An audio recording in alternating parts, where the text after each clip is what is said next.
ezinsukwini ezandulela Iskhumbuzo Sikababamkhulu ayibongwe inkosi. Sikulezo insuku enjalo zokufakaza. Lasimbe uNkulunkulu akazongipha ukukhuluma okuningi kodwa ngifisa ukuthi ngibe nokukhuluma engingakhuluma ngakho ngenkosi enkulu yasePhameni bakamkhulu ayibongwe inkosi. Ngoba lezi insuku esikuzona izinsuku zakhe.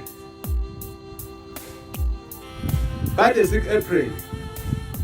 April uthema uqala mhla ka1 bekuyinkonzo yomkhosi wamadokoda kabonga uNkulunkulu. Amen.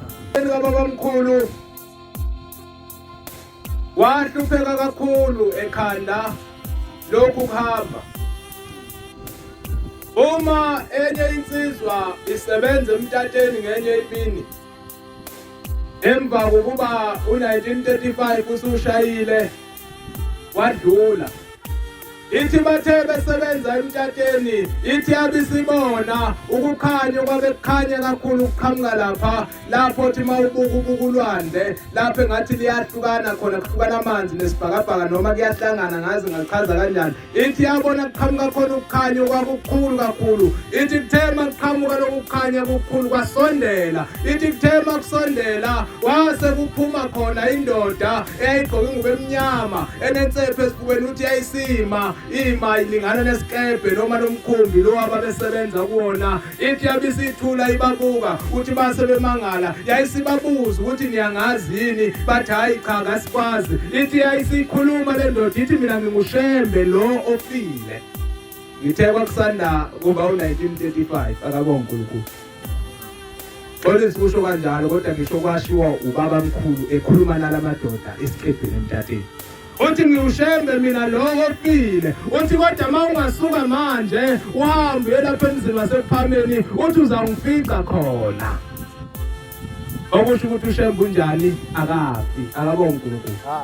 Ingakho uthema iloba lapha engomeni ka220 ivesi lakhona lesikhombisa lithi vusa omunye endini yami ahola abantu bakho. Uthi umnika inhliziyo efana naye yami uthi umphathe umgcobe ngamafutha omusa ayibongwe inkosi. Wayesethandaza umthandazo babamkhulu. Uthi mayiqala ethandaza ungafunda mawuthande engomeni ka220 ingoma yamaNazaretha lapha ekhaya isihlabelelo 220 ivesi lakhona elesithupha. Maye khona ozafunda akangifundele amen. 220 ivesi lesithupha. Funda ba. Nkosi yamazulu nomhlaba. Uthi ke mayisethandaza babamkhulu uthi inkosi yamazulu nomhlaba. Uthi masinyane uzongibiza. Uthi kodwa ungabalibala abantu bakho. AmaNazaretha ingcwele. Usiyacacisa ubabilanga ukuthi kwakuwumthandazo wayo inkosi. Mayisishiya lomhlaba Nkosi ibusiseba. Ilawa amazwi babamkhulu athi mayefika lapha wayesewakhuluma uthi uthe mayewakhuluma wandla la selikhala kakhulu ukuthi hawu umbabamkhulu umprofeti useyahamba emhlabeni. Kodwa lapho uthando olukhulu uShembe alikhombisayo kulomthandazo omkhulu awuthandazayo kwaba uthando lokuthanda amaNazaretha akabonga uNkulunkulu. Ngoba wayengasho mayethandaza athi inkosi yamazulu nomhlaba masinyane usuyangibiza kodwa ungayilibali izingane zami ungawalibali amakhosikazi ami ungawulibali umndeni wami kodwa akakushongo konke lokho wabeka thina phambi kwaNkulunkulu ayibongwe inkosi.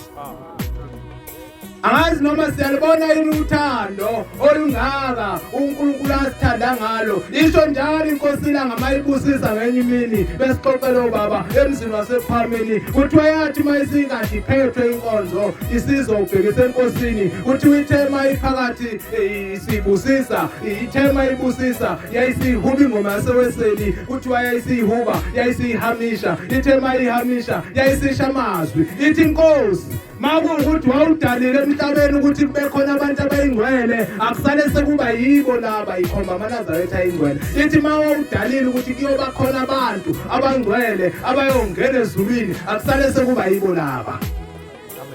Yakhomba thina uthando lonke lolo uNkulunkulu ayilukhombisa phakathi kwethu efikele thina abantu ezosibuyisela kuye njengokuba sasinjani sasivele singabantwana bakhe kakade kaboNkulunkulu. Yasimbe lo ofisi sokwesihlaziye ngelinye ilanga ukuthi usho ukuthini uNkulunkulu mayethi sasivele singabantwana bakhe kakade, ngoba imvama yokuhlaziya kwabantu baye bathi hayi kukhona abanye abantu ababethandiwe uNkulunkulu kuqala, thina sasiyisizwe esidukile esilahlekile sasingenathixo, sihamba sidwanguza uNkulunkulu wasuka la asuka khona wayeseza kuthina. Kodwa kuthiwa cha sibuyiselwa kuyena ngoba sasivele singabantu bakhe kakade, shuthi khona lapho esalahlekelana khona naye. Akusikhona ukuthi thina sasikade siyisizwe esingenathixo, sasikade siyisizwe esingamazi uNkulunkulu. Ukhona lapha ngobude bendlela, iyayisho njalo indaba lapha embhalweni uthi obhala kahle ngobude bendlela uyayubona umphako kumuntu.